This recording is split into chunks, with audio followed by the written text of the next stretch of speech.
അസ്സലാമു അലൈക്കും. അൽഹംദുലില്ലാഹി റബ്ബിൽ ആലമീൻ വസ്സലാത്തു വസ്സലാമു അലാ റസൂലിഹിൽ അമീൻ വഅലാ ആലിഹി വസഹ്ബിഹി അജ്മഈൻ.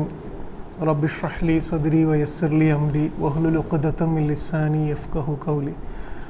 അള്ളാഹു നമ്മുടെ ഇരുത്തം നാളെ മരണപ്പെട്ട് അവൻ്റെ മുന്നിലെത്തുമ്പോൾ നമുക്ക് അനുകൂലമായ വിധി പറയുന്ന നിമിഷങ്ങളിൽ എഴുതി ചേർക്കുമാറാകട്ടെ. ആമീൻ. നമ്മൾ സൂറ റഹ്മാനാണ് പഠിച്ചുകൊണ്ടിരിക്കുന്നത്. കഴിഞ്ഞ ക്ലാസ്സിൽ നമ്മൾ ആദ്യത്തെ ആയത്താണ് പഠിച്ചത്.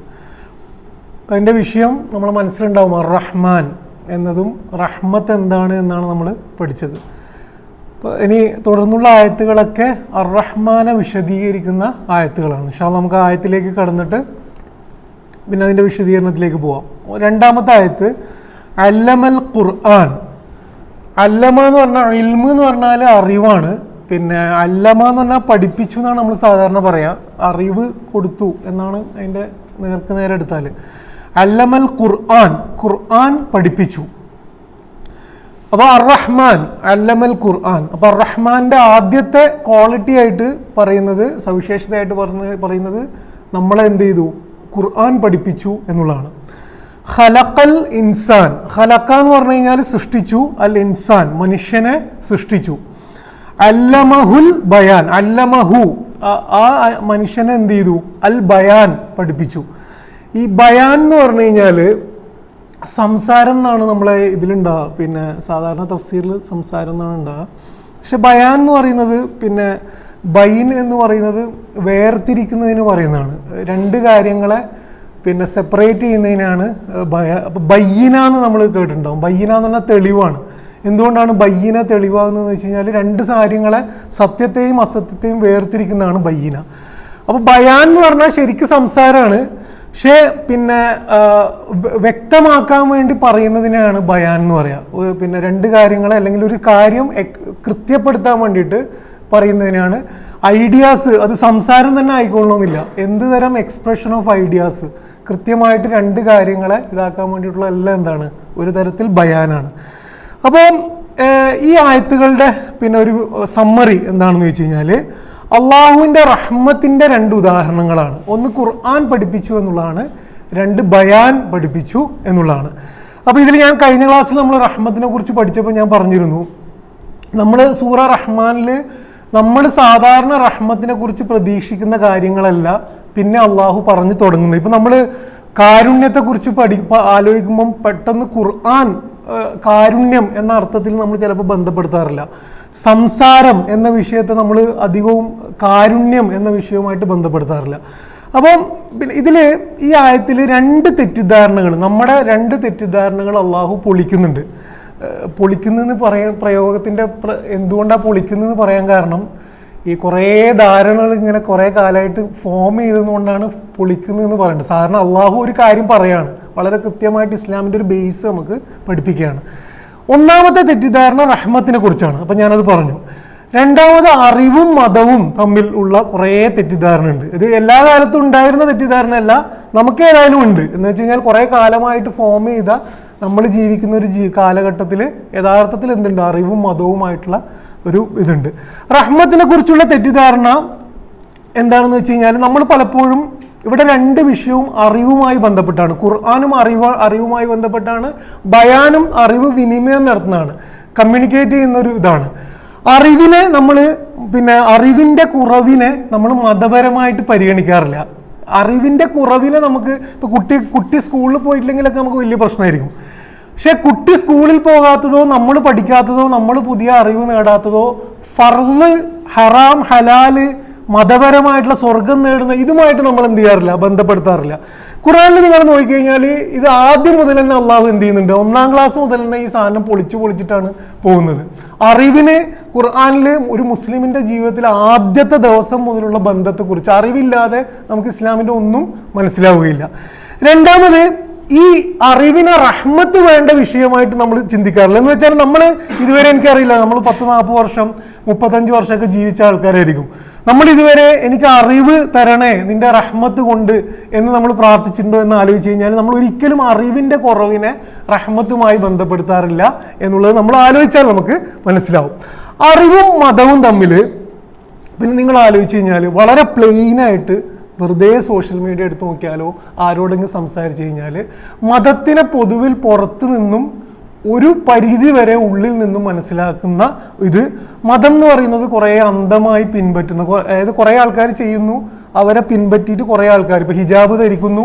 ആ ഹിജാബ് ധരിക്കുന്നതിന് പ്രത്യേകിച്ച് ഒരു ചോയ്സ്, ഒരാൾ ഹിജാബ് ധരിക്കുന്നതിനെ ഭയങ്കര റെസ്പെക്റ്റോടുകൂടി കാണാൻ മാത്രമൊന്നുമില്ല. കാരണം എന്താണ്, ഹിജാബ് ഉമ്മ പറയുന്നു, ഉമ്മാനെ കാണുന്നു, അങ്ങനെ ധരിക്കുന്നു. നിസ്കരിക്കുന്നത് ഭയങ്കര റെസ്പെക്ട്ഫുൾ ആയിട്ടുള്ള ഭയങ്കര ലോജിക്കലായിട്ടുള്ള ഒരു സാധനമായിട്ട് പുറത്തുനിന്ന് ഒരാൾ വായിക്കില്ല. കാരണം എന്താ, കുറേ ആൾ നിസ്കരിക്കുന്നു, പണ്ഡിതന്മാർ പറയുന്നു, അയാൾ നിസ്കരിക്കുന്നു. മതത്തിന് പുറത്തുനിന്ന് നോക്കുമ്പം ഇവർ കുറേ കാലം മുന്നേ ആരോ പറഞ്ഞു വെച്ച സാധനങ്ങൾ ഇങ്ങനെ അന്ധമായി ഫോളോ ചെയ്യുന്നു. ഇവരെ സയൻസുമായോ വിദ്യാഭ്യാസമായോ ഐഡിയാസുമായോ ബന്ധപ്പെടുത്താൻ കഴിയാത്ത ഇത് പൊതുവിൽ നിലനിൽക്കുന്ന ഒരു ധാരണയാണ്. ഈ ധാരണക്ക് കുറേ ആൾക്കാർ ഉത്തരവാദികളാണ്. പക്ഷെ അതിന് വളരെ വലിയൊരു ഉത്തരവാദി ആരാണ്? നമ്മൾ തന്നെയാണ്. നമ്മൾ ഇതിൻ്റെ വലിയൊരു ഉത്തരവാദിത്തമാണ്. നമ്മളിങ്ങനെ വെറുതെ ഇതായിട്ട് പിന്നെ ഒരു ദിവസം സോഷ്യൽ മീഡിയയിൽ പിന്നെ ഇസ്ലാമിലെ ഖുർആനിലെ ഇൽമിനെ കുറിച്ചുള്ള ആയത്തുകൾ ഇട്ടാൽ തീരുന്ന പ്രശ്നമല്ലത്. നമ്മുടെ ജീവിതത്തിൽ, നമ്മുടെ കാഴ്ചപ്പാടുകളിൽ, നമ്മുടെ ചിന്തയിൽ, നമ്മുടെ സംസാരത്തിൽ നമ്മൾ മതത്തിനെ, അറിവിനെ നോക്കി കാണുന്നതിലൊക്കെ എന്തുണ്ട്, ഈ പ്രശ്നമുണ്ട് എന്ന് നമുക്ക് കാണാൻ കഴിയും. ഇസ്ലാം ഈ ഇന്നത്തെ ആയത്താണ് അതിന് ഏറ്റവും വലിയ ഉദാഹരണം. നിങ്ങൾ ആലോചിച്ച് നോക്കുക, അള്ളാഹുവിനെ മക്കയിൽ പരിചയപ്പെടുത്തുകയാണ്. എന്ന് വെച്ചാൽ ഇസ്ലാം തുടങ്ങിയിട്ട് ആകെ 5-6 വർഷമായിട്ടുള്ളൂ.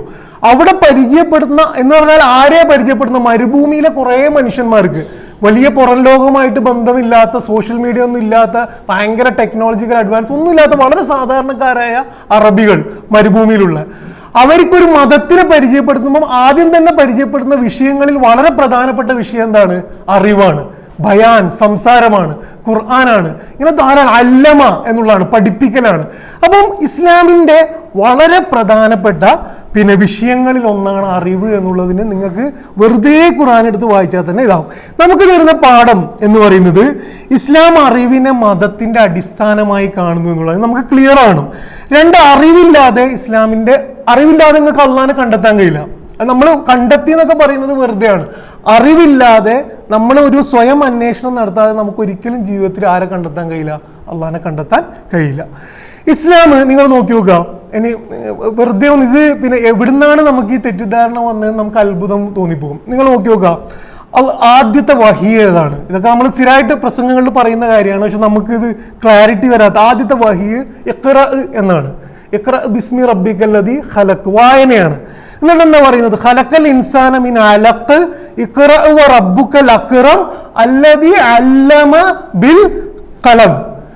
അല്ലമ ഭയങ്കര പ്രയോഗമാണ്. എന്ന് വെച്ചാൽ എഴുത്തിനെ കുറിച്ചാണ് അവിടെ പറയുന്നത്. വായനയെ കുറിച്ച് പറഞ്ഞു തുടങ്ങി, എഴുത്തിനെ കുറിച്ച് 4-ാമത്തെ ആയത്തിൽ പറയുന്ന മതമാണ് ഇസ്ലാം.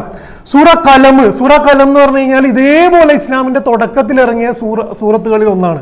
അതിൽ പറയുന്നത് നൂൻ വൽ കലമി വമാ യസ്തുറൂൻ. നൂൻ വൽ കലമാണ്, വൽ കലമിനെ കുറിച്ചാണ് പറയുന്നത്. ഖുർആനിലെ 700ഓളം സ്ഥലങ്ങളിൽ ഇൽമിനെ കുറിച്ച് പറയുന്നുണ്ട്. അറിവ് എന്നുള്ള പ്രയോഗം ഖുർആനിലെ 700ഓളം സ്ഥലങ്ങളിൽ ഉണ്ട്. ഇത് നിങ്ങൾ വേറൊരു രീതിയിൽ നിങ്ങൾ ഹിസ്റ്റോറിക്കായിട്ട് ചരിത്രപരമായിട്ട് നോക്കിക്കഴിഞ്ഞാൽ ഇസ്ലാം ഇത് ഏതിനെയോ കോപ്പി ചെയ്തതല്ല എന്നുള്ളത് നമുക്ക് മനസ്സിലാവും. 2, അവിടെ നിലനിന്നിരുന്ന ഒരു അവസ്ഥയെ ഫോളോ ചെയ്തതല്ല. ഇത് ഭയങ്കര ഇമ്പോർട്ടൻ്റ് ആണ്. കാരണം അവിടെ നിലനിൽക്കുന്നിട്ട് അവിടുന്ന് തന്നെ ഒരു മതം വരികയാണെങ്കിൽ അവിടുത്തെ കുറേ സ്വഭാവങ്ങളാണ് വരിക. ഇസ്ലാം അവിടെ നിലനിന്നിരുന്ന ഒരു സവിശേഷതയെ ഫോളോ ചെയ്യുകയല്ല ചെയ്തത്. ഒരു പുതിയ സാധനമാണ് ആ ജനതയോട് പറയുന്നത്, നിങ്ങൾ എന്ത് ചെയ്യണം? അറിവ് നേടണം, അറിവ് വളരെ പ്രധാനമാണ് എന്ന് പറഞ്ഞു തുടങ്ങുന്ന ഇതാണ്. ഇത് ചരിത്രത്തെ മാറ്റിയതായിട്ടും നമുക്ക് കാണാൻ പറ്റും. നമുക്ക് തെളിവുകളുടെ ഒരു കുറവുമില്ല. ചരിത്രത്തിൽ വായിക്കുന്ന, ചിന്തിക്കുന്ന, അങ്ങോട്ടും ഇങ്ങോട്ടും സംവദിക്കുന്ന സഹാബാക്കൾ, പിന്നെ അറിവിന് വേണ്ടിയിട്ട് യുദ്ധത്തിന് എല്ലാവരും പോകുമ്പോൾ എല്ലാവരും പോകരുത്, കുറച്ചുപേര് പഠിക്കാൻ നിൽക്കണം എന്ന് പറയുന്ന ആയത്തുകൾ, പിന്നെ പ്രവാചകൻ സല്ലല്ലാഹു അലൈഹി വസല്ലം മദീനയിലേക്ക് പോകുന്നതിന് മുമ്പേ തൻ്റെ സഹാബിയായ മുസ്അബ് ബിൻ ഉമൈർ റളിയല്ലാഹു അൻഹുവിനെ മദീനയിൽ ആദ്യം അയക്കാൻ മാത്രം പ്രാപ്തനായ ഒരു ശിഷ്യനെ ഉണ്ടാക്കിയെടുത്ത പ്രവാചകൻ. അപ്പം അറിവ് വായിക്കുന്ന കുറേ ജനത, ചിന്തിക്കുന്ന കുറേ ജനതയെ എന്ത് ചെയ്തു? ഈ ആയത്തുകൾ ഉണ്ടാക്കി എന്ന് കാണാൻ പറ്റും. നമുക്ക് യഥാർത്ഥത്തിൽ ഇസ്ലാമിൻ്റെ ഈ കാഴ്ചപ്പാട് തുടക്കത്തിൽ തന്നെ ക്ലിയർ ആണ്. കാരണം കാഴ്ചപ്പാട് വളരെ പ്രധാനമാണ്. പേഴ്സ്പെക്റ്റീവ്, കാഴ്ചപ്പാട് വളരെ പ്രധാനമാണ്. ഇസ്ലാം അറിവുമായിട്ട് ഇത്രയും ബന്ധപ്പെട്ട മതമാണ് എന്നത് കാഴ്ച നമ്മൾ മാറിക്കഴിഞ്ഞാൽ നമ്മളെ ഡ്രസ്സിങ് മാറും, നമ്മുടെ സംസാരം മാറും, നമ്മൾ നോക്കിക്കാണുന്ന രീതി മാറും, നമ്മളൊരു കാര്യത്തോട് റെസ്പോണ്ട് ചെയ്യുന്ന രീതി മാറും. നമ്മൾ ഖുർആന്റെ ഒരു ആയത്ത് വായിക്കുമ്പോൾ നമ്മൾ എന്ത് ചെയ്യും? അങ്ങനെയല്ല വായിക്കുക, അതിനെക്കുറിച്ച് ചിന്തിക്കും. അപ്പം കാഴ്ചപ്പാട് ഇസ്ലാമിനെ കുറിച്ച്, ഈ മതത്തിന്റെ വളരെ പ്രധാനപ്പെട്ട ഒരു ബേസ് ഇൽമാണ്, അന്വേഷണമാണ് എന്ന കാഴ്ച നമുക്ക് മാറിക്കഴിഞ്ഞാൽ നമ്മുടെ ഇസ്സത്തിന്റെ ലെവൽ പോലും മാറും. നമ്മളെ ഇസ്സത്തിന്റെ ലെവൽ പോലും ഇത് മാറ്റും എന്നുള്ളതാണ്. ഈ അറിവിനെ കുറിച്ച് പറയുമ്പം നമുക്ക് പെട്ടെന്ന് വരുന്നൊരു തെറ്റിദ്ധാരണ, അറിവ് എന്ന് പറഞ്ഞാൽ കുറേ സ്കൂളിൽ പോയിട്ട് കുറേ ഡിഗ്രി നേടുന്നതിനെ കുറിച്ചല്ല ഇവിടെ പറയുന്നത്. അത് അറിവിൻ്റെ ഒരു തലമാണ്. കുറേ തിസീസ് വായിക്കുക, കുറേ ഗ്രന്ഥങ്ങൾ വായിക്കുക, ഇതിനെക്കുറിച്ചൊന്നല്ല ഇവിടെ പറയുന്നത്. അറിവെന്ന കൾച്ചറിനെ കുറിച്ചാണ് അള്ളാഹ് പറയുന്നത്, അറിവെന്ന സംസ്കാരം. അതിന് ഏറ്റവും നല്ല ഉദാഹരണം സഹാബത്തും പ്രവാചകൻ സല്ലല്ലാഹു അലൈഹി വസല്ലം. അറിവ് എന്ന് പറഞ്ഞാൽ ചുറ്റിലും നോക്കുക, എല്ലാത്തിനെ കുറിച്ചും ചിന്തിക്കുക, അന്വേഷിക്കുക. ഇതെന്തുകൊണ്ടാണ് വിത്ത് ഇങ്ങനെ വരുന്നത്, പിന്നെ വരുന്നത് എന്തുകൊണ്ടാണ് അത് ഉതുക്കുന്നത്, എന്തുകൊണ്ടാണ് മഴ, ഇത് ഒന്നിനെക്കുറിച്ച് ചിന്തിക്കുന്ന, സ്വയം എപ്പോഴും പുതിയതാകാൻ വേണ്ടിയിട്ടുള്ള ഒരു അന്വേഷണം നടത്തുന്നതിനെ കുറിച്ചാണ് അറിവ് എന്ന് പറയുന്നത്. അല്ലാതെ എന്തല്ല വല്ലാത്ത വലിയ തിസീസിനെ കുറിച്ച് പഠിക്കുന്നതിനെ കുറിച്ച് മാത്രമല്ല എന്നുള്ളതാണ്. ഇതാണ് ഒന്നാമത്തെ പോയിന്റ്. രണ്ടാമത് അള്ളാഹു ഈ ആയത്തിൽ പറയുന്നത് അല്ലമൽ ഖുർആൻ എന്നാണ്. അല്ലമൽ ഖുർആൻ, അള്ളാഹുവിന്റെ ഒരു സവിശേഷത പഠിപ്പിക്കുക എന്നതാണ് റഹ്മാന്റെ ആദ്യത്തെ സവിശേഷതയായിട്ട് പറയുന്നത്. പഠിപ്പിക്കുക എന്ന് പറഞ്ഞാൽ എന്താണ്? അറിവ് നേടുന്നതിലെ എല്ലാ പ്രോസസ്സിലെ എല്ലാം അള്ളാഹ് പഠിപ്പിച്ചതാണ്. അറിവ് നേടുന്നത് ഒരു പ്രോസസ്സാണ്, കുറേ സ്റ്റേജസ് ഉള്ള പ്രോസസ്സാണ് അറിവ് നേടുന്നത്. അതിലെ എല്ലാ കഴിവുകളും അള്ളാഹു പഠിപ്പിച്ചാണ്. അറിവ് നേടുന്ന പ്രക്രിയ എന്തൊക്കെയാണ്? ഒന്ന്, നമുക്ക് അതിനുള്ള ഇന്ദ്രിയങ്ങൾ വേണം, ശാരീരികമായ കഴിവുകൾ. ഇപ്പം ഭൗതികമായിട്ട് തന്നെ നിങ്ങൾ നോക്കിക്കഴിഞ്ഞാൽ 5 സെൻസിനെ കുറിച്ചാണ് പറയാ. എന്തൊക്കെയാണത്? കാഴ്ച, സ്പർശനം, രുചി, മണം, കേൾവി. 5 സെൻസസിനെ കുറിച്ചാണ് നിങ്ങൾ വെറുതെ ഗൂഗിൾ എടുത്തിട്ട്. പിന്നെ അറിവ് നേടാൻ, നമുക്ക് പുറത്തു നിന്നും ഉള്ളിലേക്ക് അറിവ് നേടാനുള്ള സെൻസസ് ഈ 5 എണ്ണമാണ്. ഈ 5 എണ്ണം ആര് തന്നാണ്? നമ്മളിവിടെ വന്നിട്ട് ഒരു സൂപ്പർ മാർക്കറ്റ് പോയി മേടിച്ചതോ നമ്മളായിട്ട് ഡെവലപ്പ് ചെയ്തെടുത്തതല്ല. നമ്മുടെ ഉള്ളിൽ തന്നെ ഉള്ളതാണെന്ത്? രുചി അല്ലെങ്കിൽ കാഴ്ച, മണം എന്നുള്ളത്. മണക്കുകയും അല്ലെങ്കിൽ രുചിക്കുകയും ടച്ച് ചെയ്യുകയും ആ ടച്ചിലൂടെ നമ്മളെ ഉള്ളിലേക്ക് കുറേ സാധനങ്ങൾ നമുക്ക് അനുഭവിക്കാൻ കഴിയുകയും, കാണുകയും ആ കാണുന്നത് മെമ്മറിയിൽ സ്റ്റോർ ചെയ്യാൻ കഴിയുന്നതും എന്താണ്? അള്ളാഹു ഉള്ളിൽ ഉണ്ടാക്കിയ കഴിവാണ്. അപ്പൊ അല്ലമ എന്ന് പറയുന്നത്, പഠിപ്പിച്ചു എന്ന് പറയുന്നത് അറിവിന്റെ ഫസ്റ്റ് പ്രോസസ്സ്. അറിവ് നേടാനുള്ള സെൻസസ് വേണം. ഇതാര് തന്നാണ്? അള്ളാഹു തന്നാണ്. 2, അറിവിനെ പ്രോസസ്സ് ചെയ്യാൻ കഴിയണം. അപ്പൊ അറിവ് നമുക്ക് ഉള്ളിലേക്ക് ഇൻപുട്ടായിട്ട് വരുന്നു. കാണുമ്പോൾ നമുക്ക് ഒരാളെ കാണുന്നു, ആ കാണാനുള്ള കഴിവ്. 2, പ്രോസസ്സ് ചെയ്യാനുള്ള കഴിവ്. പ്രോസസ്സ് ചെയ്യാനുള്ള കഴിവ് എന്താണ്? ഈ കാണുന്ന ആൾ എൻ്റെ ഉപ്പയാണ് എന്ന് നാളെ ഉപ്പാനെ കാണുമ്പോഴും കഴിയുന്നത് എന്തുകൊണ്ടാണ്? മെമ്മറി പോയിട്ട് അത് രജിസ്റ്റർ ചെയ്തിട്ട് റീകളക്ട് ചെയ്യാൻ കഴിയുന്നതുകൊണ്ടാണ്. നമ്മൾ ഒന്നിനെ കണ്ടിട്ട് ആ കണ്ടതിനെ കുറിച്ച് ചിന്തിക്കുകയാണ്. എന്ത്? നമ്മളൊരു പുക കാണുമ്പോൾ ചിന്തിക്കുകയാണ് ആ പുക തീ കൊണ്ടാണല്ലോ എന്ന് ചിന്തിക്കുന്ന അറിവിനെ പ്രോസസ്സ് ചെയ്യാനുള്ള മെമ്മറി, അതിന്റെ കുറെ ഇതാര് തന്നതാണ്? ഇതൊന്നും നമ്മൾ ഉണ്ടാക്കിയതല്ല, ഇത് അള്ളാഹു തന്നാണ്. അപ്പൊ അല്ലമ എന്ന് പറയുമ്പം അറിവിലേക്ക് പോകാനുള്ള സെൻസസും അറിവ് പ്രോസസ്സ് ചെയ്യാനുള്ള കഴിവും. സൂറ നഹലില് അള്ളാഹു പറയുന്നത് വല്ലാഹു അഖ്റജകും മിൻ ബുതൂനി ഉമ്മഹാത്തിക്കും. അള്ളാഹു എന്ത് ചെയ്തു? നിങ്ങളെ ഉമ്മമാരുടെ ഗർഭപാത്രത്തിൽ നിന്നും പുറത്തു കൊണ്ടുവന്നു. ലാ തഅലമൂന ഷൈഅ, നിങ്ങൾക്ക് ഒരു ഇൽമും ഉണ്ടായിരുന്നില്ല. അവിടുന്ന് യഥാർത്ഥത്തിൽ സീന് അവിടുന്ന് തുടങ്ങുന്നുണ്ട്. ഇപ്പൊ നമ്മളെ പ്രശ്നം എന്ന് വെച്ച് കഴിഞ്ഞാല് സീൻ ഇങ്ങനെ കുറെ കഴിഞ്ഞിട്ട് പിന്നെ കഥ കുറെ മുന്നോട്ട് പോയിട്ട് ആ സ്റ്റേജിലാണ് നമ്മൾ എൻ്റർ ചെയ്തിട്ട് ചിന്തിക്കുന്നത് ഞാൻ ഭയങ്കര അറിവുള്ളവനാണ്. അങ്ങനെയല്ല. സീൻ 1 അതല്ല. സീൻ 1 ഒന്നും അറിയാത്തവരായിരുന്നു നമ്മൾ എന്നുള്ളതാണ്. ആ സീൻ 1 തുടങ്ങിയിട്ട് നമ്മൾ ആലോചിക്കുക. വജഅല ലകുമുസ് സമഅ വൽ അബ്സാറ വൽ അഫിദ. ആരാണ് തന്നത്? അല്ലാഹുവാണ്. കാണാനും പിന്നെ കേൾക്കാനും അഫ്ഇദ ചിന്തിക്കാനുമുള്ള ഹൃദയം തന്നത് അല്ലാഹുവാണ്. ലഅല്ലക്കും തഷ്കുറൂൻ. അത് കംപ്ലീറ്റ് ചെയ്യുന്നത് അവിടെയാണ്. നമ്മുടെ പ്രശ്നം, നമ്മൾ സീന് പകുതിന്ന് വരുന്നു, ഇതെന്തിനാണെന്ന് തിരിയുന്നില്ല, നമ്മൾ തന്നെയാണ് ഇതൊക്കെ ഉണ്ടാക്കിയെന്ന് വിചാരിക്കുന്നു. ലഅല്ലക്കും തഷ്കുറൂൻ. ഇതൊക്കെ നിങ്ങൾക്ക് ഞാൻ തന്നത് എന്തിനു വേണ്ടിയിട്ടാണ്? തിരിച്ച് എന്നെ നോക്കാനും എന്നെ കണ്ടെത്താനും എന്നിലേക്ക് അടുക്കാനും എനിക്ക് ശുക്ർ ചെയ്യാനുമാണ് എന്നുള്ളതാണ് ഖുർആന്റെ വളരെ പ്രധാനപ്പെട്ട. അപ്പം ഇതാണ് രണ്ടാമത്. അപ്പൊ എന്താണ്? അറിവിലേക്ക് പോകാനുള്ള സെൻസസ് അള്ളാഹ് തന്നു, അറിവ് പ്രോസസ് ചെയ്യാനുള്ള മെമ്മറി അള്ളാഹ് തന്നു. പിന്നെ മൂന്നാമത് എന്താണ്? അറിവിനെ വിനിമയം ചെയ്യാനുള്ള കഴിവ്. എനിക്കുള്ള അറിവ് നിങ്ങൾക്ക് പറഞ്ഞുതരാം. ഇപ്പൊ ഞാനിപ്പോ ചെയ്യുന്നത് ഒരു അറിവിനെ വിനിമയം ചെയ്യലാണ്. അതിനാണ് ബയാൻ എന്ന് അള്ളാഹു പറയുന്നത്. അപ്പൊ ബയാൻ, അല്ലമഹുൽ ബയാൻ എന്ന് പറയുന്നത് മൂന്നാമത്തെ സ്റ്റേജാണ്. എൻ്റെ അറിവ് മറ്റുള്ളവർക്ക് പകർന്നു കൊടുക്കുക അല്ലെങ്കിൽ കമ്മ്യൂണിക്കേറ്റ് ചെയ്യുക എന്നുള്ളതാണ് ബയാൻ. നിങ്ങൾ ബയാനെ കുറിച്ച് ചിന്തിച്ചു കഴിഞ്ഞാൽ, ഞാൻ നേരത്തെ പറഞ്ഞു ബയാൻ വെറും സംസാരമല്ല. ബയാൻ എന്ന് പറഞ്ഞാൽ എന്താണ്? കാര്യങ്ങൾ കൃത്യപ്പെടുത്താനുള്ള സംസാരമാണ്. എന്ന് വെച്ചാൽ വെറുതെ എന്തെങ്കിലും പറഞ്ഞാൽ ബയാനാവൂല. ബയാൻ എന്ന് പറയുന്നത് നമ്മുടെ ഉള്ളിലെ അറിവിനെ കറക്റ്റ് പ്രോസസ്സ് ചെയ്തിട്ട് സത്യത്തിനെയും അസത്യത്തിനെയും ഒരാൾക്ക് ഉപകാരപ്പെടുന്ന രീതിയിൽ വ്യതിരിക്തമാക്കുന്ന രീതിയിൽ പുറത്തേക്ക് വാക്കുകൾ വിടണം.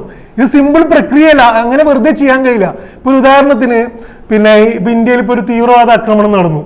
അതിനെക്കുറിച്ച് ഞാനൊരു ബയാൻ നടത്തണമെങ്കിൽ ഞാൻ എന്ത് ചെയ്യണം? അതിനെക്കുറിച്ച് ആലോചിക്കണം. ആ അറിവ് എനിക്ക് കിട്ടണം. എന്താണ് അവിടെ സംഭവിച്ചത്, എന്താണ് അതിന്റെ പിന്നിലെ പൊളിറ്റിക്സ്, എന്തൊക്കെയാണിത്, ഇതൊക്കെ ഞാൻ ഉള്ളിൽ കിടന്നിട്ട് ഈ സാധനങ്ങളൊക്കെ ആലോചിച്ചിട്ട് ഞാൻ പുറത്തേക്ക് എന്ത് ചെയ്യണം? സത്യത്തെയും അസത്യത്തെയും വ്യതിരിക്തമാക്കുന്ന അല്ലെങ്കിൽ കൃത്യപ്പെടുത്തുന്ന ഒരു സാധനം പറയണം.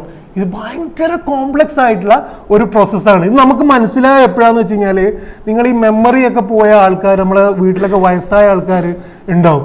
ഈ വയസ്സായ ആൾക്കാർ സ്വന്തം മക്കളെ പോലും അവർക്ക് തിരിച്ചറിയില്ല. എന്തുകൊണ്ടാണത്? മെമ്മറിയിൽ രജിസ്റ്റർ ചെയ്ത സാധനം റീകളക്ട് ചെയ്യാൻ കഴിയാത്തതിൻ്റെ, ആ മൈന്യൂട്ട് സെക്കൻഡിൽ റീകളക്ട് ചെയ്യാൻ കഴിയാത്തതിൻ്റെ ഇതാണ്. നമുക്ക് വളരെ മൈക്രോ സെക്കൻഡിൽ എന്താ ചെയ്യുന്നത്? നമ്മുടെ ഉള്ളിൽ ഓൾറെഡി പോയ അറിവിനെ നമ്മൾ ആർട്ടിക്കുലേറ്റ് ചെയ്തിട്ട് അതിനെ കറക്റ്റായിട്ട് ഇതാക്കിയിട്ട് ഏത് വാക്കിൽ എന്ന് പുറത്തേക്ക് വിടുന്നു. ക്ലിയർ ആണോ അത്? ഇനി നിങ്ങൾ സംസാരം എന്ന ഫിസിക്കൽ പ്രോസസ്സിനെ കുറിച്ച് ആലോചിച്ച് നോക്കുക. ഇപ്പൊ ഞാനിപ്പോ സംസാരിക്കുന്ന ശബ്ദം ഉണ്ടാക്കുന്നുണ്ട്. സംസാരം എന്ന ഫിസിക്കൽ പ്രോസസ്സ് എന്താ ചെയ്യുന്നത്? നമ്മളെ ഉള്ളിൽ നിന്ന് കാറ്റാണ് വരുന്നത്, അത് വൈബ്രേഷൻ ആണ് ഉണ്ടാക്കുന്നത്. എന്നിട്ട് നമുക്ക് വേണ്ട അളവിൽ വേണ്ട സൗണ്ട് ഉണ്ടാക്കാൻ വേണ്ടി നമ്മൾ നാക്കിനെയും ജോസിനെയും വോക്കൽ കോഡിനെയൊക്കെ മോഡുലേറ്റ് ചെയ്തിട്ടാണ് നമ്മൾ എന്ത് ചെയ്യുന്നത്. അപ്പൊ എനിക്ക് ദേഷ്യം വന്നാൽ ഞാൻ ആ ശബ്ദം ഉയർത്തും. അപ്പൊ എൻ്റെ ബ്രെയിന് ഇമോഷൻ, ദേഷ്യം എന്ന ഇമോഷൻ പോയിട്ട് എന്നോട് ഞാൻ തന്നെ ചെയ്യാണ്. ഉള്ളിൽ നിന്ന് ഈ കാറ്റിനെ ഞാൻ എന്ത് ചെയ്യാണ്? വൈബ്രേഷനെ എനിക്ക് ശബ്ദമാക്കുകയാണ്. ഞാൻ ഭയങ്കര സൈലന്റ് ആയി സംസാരിക്കണമെങ്കിൽ ഞാൻ ശബ്ദത്തിന് മോഡുലേറ്റ്. ഒരാൾക്ക് പാട്ട് പാടണമെങ്കിൽ അയാൾ എന്ത് ചെയ്യും? എന്തെല്ലാം മോഡുലേഷൻ നടത്തണം. ഇതൊക്കെ മൈക്രോ സെക്കൻഡിൽ എൻ്റെ ബ്രെയിന്, എൻ്റെ നാക്ക് എല്ലാം കൂടി ഒരേ സിങ്ക്രണൈസ് ആയിട്ട് വരുന്ന കാര്യമാണ്. ഇതും മനസ്സിലാകാൻ ഞാൻ പറഞ്ഞില്ല, കണ്ണ് ഇല്ലാത്ത ആകുമ്പോഴാണ് നമുക്ക് കണ്ണിന്റെ വില അറിയാന്ന് പറഞ്ഞാൽ. ഇത് നമുക്ക് മനസ്സിലാകണമെങ്കിൽ ചിലപ്പോൾ ചില കുട്ടികൾ ഉണ്ടാകുമ്പോൾ 2 വയസ്സ് കഴിഞ്ഞാലും ചിലപ്പോൾ അവർ സംസാരിച്ച് തുടങ്ങൂല. നമുക്ക് ടെൻഷൻ തുടങ്ങും. എന്തുകൊണ്ടാണ് ടെൻഷൻ തുടങ്ങുന്നത്? മറ്റടുത്ത് ടെൻഷൻ ഇല്ലാത്തതെന്ന് വിചാരിക്കുമ്പോൾ നമ്മൾ വിചാരിക്കും നമ്മളാണ് 2 വയസ്സ് കഴിഞ്ഞാൽ ഓക്കെ തുടങ്ങൂ എന്ന് പറഞ്ഞാൽ. അങ്ങനെയല്ല, ഇത് വളരെ ഓട്ടോമാറ്റിക് ആയിട്ട് നടന്നുകൊണ്ട് നമ്മൾ ആലോചിക്കാത്തതാണ്. 2 വയസ്സ് കഴിഞ്ഞിട്ട് സംസാരിക്കാത്തപ്പോഴാണ് ഇത് എന്തോ ഒരു പ്രോസസ്സ് ഓട്ടോമാറ്റിക് നടക്കുന്നില്ല. എന്തുകൊണ്ടാണ്? കുറേ കാരണം അതിൽ പറയുന്നുണ്ട്. ഒന്ന് ചെവി കേൾക്കാത്തതിൻ്റെ പ്രശ്നം, നാക്കിന് കുറെ എന്തെങ്കിലും പ്രശ്നം, ഇതെല്ലാം ഒരുമിച്ച് സിങ്കർണൈസ് ആയിട്ട് നടക്കുമ്പോഴാണ് യഥാർത്ഥത്തിൽ നമ്മളെ പുറത്തൊരു സൗണ്ട് ബയാൻ വരുന്നത്. അപ്പം ബയാൻ എന്നുള്ളത് ഒരു വാക്കാണ്, പക്ഷെ അതിനെക്കുറിച്ച് ചിന്തിച്ചാൽ ഒരു ലോകമാണ്, ഒരു പ്രപഞ്ചമാണ്. ആ പ്രപഞ്ചത്തിന്റെ മുകളിൽ നമുക്കൊരാളെ കാണാൻ പറ്റും. അതാണ് റഹ്മാൻ എന്ന് പറയുന്നത്. ഇനി അള്ളാഹു ഖുർആനിൽ പറയുന്ന മറ്റ് നൈസർഗികമായ കഴിവുകളാണ് ഇഖ്റ എന്നുള്ളത്. നമുക്ക് ഇഖ്റ നമ്മൾ അതേപോലെ തന്നെ എഴുതുക, കലം എന്നുള്ളത്. കലം എന്നുള്ളത്, എഴുതുക എന്നുള്ളത് തന്നെ എന്താണ്? ഒരു കലം എന്നുള്ളത് നിങ്ങൾക്ക് പ്രിന്ററിലൊക്കെ പോയി കഴിഞ്ഞാൽ കാണാം. പ്രിന്ററിൽ എന്താ ചെയ്യുന്നത്? മെമ്മറിയിൽ ഒരു സാധനം ഫീഡ് ചെയ്യുമ്പോൾ ഈ സാധനം ഇങ്ങനെ പോവാണ്. അതേപോലെ നമ്മളെ മെമ്മറിയിൽ നിന്ന് എഴുതാനുള്ള കഴിവ്. അതേപോലെ ആദം നബി അലൈഹി ഇസ്ലാമിനെ സൃഷ്ടിച്ചതിനെ കുറിച്ച് പറഞ്ഞതിന് ശേഷം അള്ളാഹു പറയുന്ന ഒരു കാര്യം അല്ലമ ആദമൽ അസ്മാ കുല്ലഹ എന്നാണ്. എല്ലാ നാമങ്ങളും പഠിപ്പിച്ചു എന്ന് പറഞ്ഞാൽ ലാംഗ്വേജ് ആർട്ടിക്കുലേറ്റ് ചെയ്യാനുള്ള കഴിവ്. ലാംഗ്വേജ് എന്ന് പറഞ്ഞാൽ എന്താണ്? നിങ്ങൾ ആലോചിച്ച് നോക്കുക. ഇപ്പൊ ഞാനിപ്പോ കുറേ കാര്യങ്ങൾ നിങ്ങളോട് പറയുന്നുണ്ട്, നിങ്ങൾക്ക് എല്ലാം മനസ്സിലാകാൻ കാരണം ഇപ്പൊ ഞാൻ ബുക്ക് എന്ന് പറഞ്ഞാൽ നിങ്ങൾക്ക് പെട്ടെന്ന് മനസ്സിലാവും. കാരണം എന്താണ്? ഒരു സാധനത്തിന് ബുക്ക് എന്നുള്ള പേര് കൊടുക്കുകയും നമുക്കൊക്കെ കോമൺ ആയിട്ട് അതിന്റെ പേര് ബുക്ക് എന്നറിയുന്നതുകൊണ്ടാണ്. ഇങ്ങനെയാണ് ലാംഗ്വേജ് ഉണ്ടാവുക. ഇതിനുള്ള കഴിവ് മനുഷ്യനുള്ളത് കൊണ്ടാണ് എന്ത് ചെയ്യുന്നത്? നമുക്ക് ഭാഷ ഉണ്ടാകുന്നത്, കമ്മ്യൂണിക്കേറ്റ് ചെയ്യാൻ കഴിയുന്നത് എന്ന് കാണാൻ പറ്റും. അപ്പം അല്ലമ ആദമൽ അസ്മാ കുല്ലഹ, ലാംഗ്വേജ് ലോകത്ത് 3000-ലധികം ലാംഗ്വേജുകളാണുള്ളത്. പിന്നെ കൊളോക്കിയൽ ലാംഗ്വേജ് വേറെയുമുണ്ട്. മനുഷ്യൻ ലാംഗ്വേജ് ഉണ്ടാക്കാനുള്ള കഴിവ് ആരാണ് കൊടുത്തത്? അള്ളാഹുവാണ്. ഇത് ഇത്രയും ലളിതമായിട്ട് നമുക്ക് അർ-റഹ്മാനെ കണ്ടെത്താൻ കഴിയും. മനുഷ്യന്റെ പ്രശ്നം എന്താണെന്ന് വെച്ച് കഴിഞ്ഞാല് അറിവ് നേടിക്കൊണ്ട് തന്നെ അറിവ് തന്നവനെ നിഷേധിക്കുന്നു എന്നാണ്. ഏറ്റവും കൂടുതൽ അള്ളാഹുവിനെ നിഷേധിക്കുന്നതിൻ്റെ ഒരു കാരണമായിട്ട് ആൾക്കാർ പറയുന്നത് എനിക്ക് കുറേ അറിവ് കിട്ടി എന്നാണ്. ഞാൻ കുറേ അറിവ് നേടി, അതുകൊണ്ട് മതം എനിക്ക് ആവശ്യമില്ല. ശരിക്കും അറിവ് തന്നവനെ നിഷേധിക്കാൻ അറിവ് ഉപയോഗിക്കുന്നു എന്നുള്ളതാണ് ഒന്നാമത്തെ പ്രശ്നം. രണ്ട്, മനുഷ്യന് അറിവുണ്ടാവുമ്പോൾ അഹങ്കാരമാണ് കൂടുക. നേരെ ഓപ്പോസിറ്റാണ് സംഭവിക്കേണ്ടത്. അറിവുണ്ടാകുമ്പോൾ ശരിക്കും അള്ളാഹിനെ കണ്ടെത്തി വിനയത്തിലേക്കാണ് പോകേണ്ടത്. അറിവുണ്ടാകുമ്പോൾ മനുഷ്യൻ എന്താ സംഭവിക്കുക? അഹങ്കാരമാണ് സംഭവിക്കുക. സൂറ റൂമിൽ അള്ളാഹു ഇങ്ങനത്തെ ആൾക്കാരെ കുറിച്ച് പറയുന്നത് യഅലമൂന ളാഹിറൻ മിനൽ ഹയാത്തി ദുനിയ എന്നാണ്. ഇവർക്ക് അറിയാം, കുറേ കാര്യം അറിയാം, പക്ഷെ അവർക്ക് ഭൂമിയുടെ പ്രതലത്തിലുള്ള എന്ന് വെച്ചാൽ അതിൻ്റെ പുറത്തുള്ള കാര്യങ്ങൾ മാത്രമേ അറിയുന്നുള്ളൂ, അതിൻ്റെ ഉള്ളിലുള്ള കാര്യങ്ങൾ അറിയുന്നില്ല എന്ന് പറയുന്നതായിട്ട് കാണാൻ പറ്റും. അറിവിനോടുള്ള ഏറ്റവും നല്ല പ്രതികരണം പിന്നെ പഠിപ്പിച്ച ഖുർആനിൽ കുറേ ഇടങ്ങളുണ്ട്. അതിലൊരാളാണ് യൂസുഫ് നബി അലൈഹിസ്സലാം. യൂസുഫ് നബി അലൈഹി സ്വലാമിന് അള്ളാഹു ഒരു സ്പെഷ്യൽ അറിവ് കൊടുത്തു. ഇത് ഖുർആനിൽ വേറെയും പറയുന്നുണ്ട്. ഹിളിർ, അതേപോലെ പ്രവാചകന്മാർ, ഇവർക്കൊക്കെ സ്പെഷ്യൽ, ജാലൂത്ത്, സ്പെഷ്യൽ അറിവ് കൊടുത്ത കുറേ ആൾക്കാരുണ്ട്. നമുക്ക് അറിവ് തരുന്ന എല്ലാവർക്കും അറിവ് കൊടുക്കുന്നുണ്ട്, പക്ഷെ ചിലർക്ക് അള്ളാഹു എന്ത് ചെയ്യും? ഒരു സ്പെഷ്യൽ അറിവ് കൊടുക്കും. അതേപോലെ സ്പെഷ്യൽ അറിവ് കൊടുത്ത ആളാണ് ആര്? യൂസുഫ് നബി അലൈഹി സ്വലാം. എന്താണ്? സ്വപ്നം ഇന്റർപ്രറ്റ് ചെയ്യാൻ, ഡ്രീം ഇന്റർപ്രറ്റ് ചെയ്യാനുള്ള വ്യാഖ്യാനം ചെയ്യാൻ കഴിയുന്നത്. യൂസുഫ് നബി അലൈഹി സ്വലാമിനോട് ജയിലിലായപ്പം എന്ത് സംഭവിച്ചത്? രണ്ടാൾക്കാർ വന്നിട്ട് അവരുടെ സ്വപ്നം വ്യാഖ്യാനിച്ചു തരാൻ പറഞ്ഞു. അപ്പൊ യൂസുഫ് നബി അലൈഹി സ്വലാം എന്താ ചെയ്തത്? ഓക്കെ, ഇരിക്കൂ, സ്വപ്നം വ്യാഖ്യാനിച്ചു തരാം. അങ്ങനെയല്ല തുടങ്ങുന്നത്. എന്താ തുടങ്ങുന്നത്? ദാലികുമാ മിമ്മാ അല്ലമനി റബ്ബി എന്നാണ് ആ തുടക്കം. ബയാന്റെ തുടക്കം അതാണ്. എന്താ തുടക്കം? ഞാൻ ഇനി പറയാൻ പോകുന്ന ഓരോ വാക്കും എൻ്റെ റബ്ബ് എനിക്ക് പഠിപ്പിച്ചു തന്നതാണ് എന്നാണ്. ഭയങ്കര ദഅവത്തിനുള്ള വലിയ പാഠമാണ് ഇത് തരുന്നത്. നമ്മൾ പല മേഖലയിൽ, നമ്മൾ ഡോക്ടേഴ്സ്, എഞ്ചിനീയേഴ്സ്, നമ്മൾ പല മേഖലയിൽ പലരുമായിട്ട് ബന്ധപ്പെടുന്നതാണ്. നമുക്കുള്ള അറിവ്, നമുക്കുള്ള കഴിവ്, നമുക്കുള്ള സ്പെഷ്യാലിറ്റി, നമുക്കുള്ള എല്ലാം അള്ളാഹു തന്നതാണെന്ന് ഏത് MNC ആയാലും, എത്ര ആൾക്കാർ, ഏത് സൂട്ടിട്ടായാലും, എത്ര വലിയ മീറ്റിങ്ങിലും അൽഹംദുലില്ലാ ഇത് എനിക്ക് അള്ളാഹു തന്നതാണ് എന്ന് പറയാനുള്ള ഒരു ഈമാൻ അത് പഠിപ്പിക്കുന്നതാണ് യൂസുഫ് നബി അലൈഹി സ്വലാം. തുടങ്ങുന്ന എങ്ങനെയാണ്? ദാലികുമാ മിമ്മാ അല്ലമനി റബ്ബി. ഇതാണ് തിരിച്ചറിവ് എന്ന് പറയുന്നത്.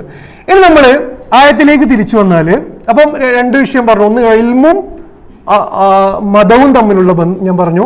രണ്ടാമത് അല്ലമ എന്നതിനെ കുറിച്ച് പറഞ്ഞു. ഇനി അല്ലമൽ ഖുർആൻ എന്ന പ്രയോഗവും വളരെ ഭയങ്കര സ്പെഷ്യാലിറ്റി ഉള്ള പ്രയോഗമാണ്.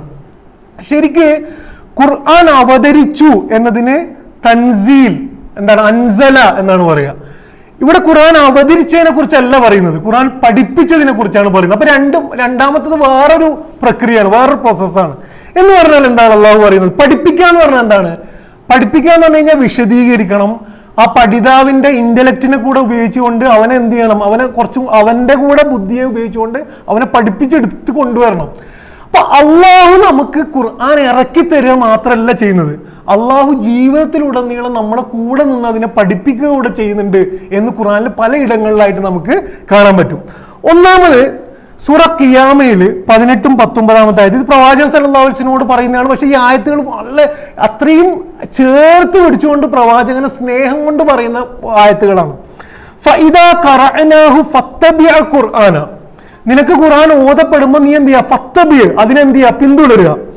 സുമ്മ ഇന്ന അലൈന ബയാന, എൻ്റെ റെസ്പോൺസിബിലിറ്റി ആണ് എന്ത്? അതിനെ വിശദീകരിച്ച് തരിക എന്നുള്ളത്. അത് വേറൊരു പ്രോസസ്സാണ്. നമുക്ക് ഇഖ്റ ബിസ്മി റബ്ബിക്കല്ലദീ ഖലഖ് എന്ന ആയത്ത് അള്ളാഹ് വെറുതെ ഇറക്കി തരുക മാത്രമല്ല ചെയ്തത്, നമ്മൾ ഫത്തബിഅ അതിൻ്റെ അള്ളാഹിന്റെ കൂടെ നിൽക്കുകയാണെങ്കിൽ, ഓതുമ്പം പടച്ചവനെയും കൂടെ അള്ളാഹിനോടും കൂടി പ്രാർത്ഥിച്ച് നിൽക്കുകയാണെങ്കിൽ അതിനെ നമ്മുടെ ജീവിതത്തിലൂടെ അള്ളാഹ് എന്ത് ചെയ്യും? അതിനെ നമുക്ക് വിശദീകരിച്ച് തരും എന്നുള്ളതാണ്. പ്രവാചകൻ സല്ലല്ലാഹു അലൈഹി വസല്ലമയുടെ ഡ്യൂട്ടി ആയിട്ട് അള്ളാഹു കുറേ കാര്യം പറയുന്നുണ്ട്. പ്രവാചകൻ എങ്ങനെയാണ് ഒരു സമൂഹത്തിന് ഇസ്ലാമിനെ പഠിപ്പിച്ചു കൊടുത്തത്? അതിൽ 4 സ്റ്റെപ്പുകൾ പറയുന്നുണ്ട്. എന്താണ്? യത്ലു അലൈഹിം ആയാത്തിഹി, ഒന്നാമത്തെ സ്റ്റെപ്പ് എന്താണ്? ആയത്തുകൾ ഓതിക്കൊടുക്കലാണ്. അപ്പൊ ഇതൊരു പ്രോസസ്സാണ്. പിന്നെന്താണ്? വയുസക്കീഹിം, അവരെന്ത് ചെയ്തു? അവരെ സംസ്കരിച്ചു. വയുഅല്ലിമുഹുൽ കിതാബ്, ഇത് മൂന്നാമത് വേറൊരു സ്റ്റെപ്പാണ്. എന്ന് വെച്ചാൽ എന്താണ്? ആയത്തുകൾ ഓതിക്കൊടുക്കുക എന്നുള്ളത് ഒരു സ്റ്റെപ്പാണ്. യുഅല്ലിമുഹുമുൽ കിതാബ എന്ന് പറഞ്ഞ വേറെ സ്റ്റെപ്പാണ്. എന്താണ്?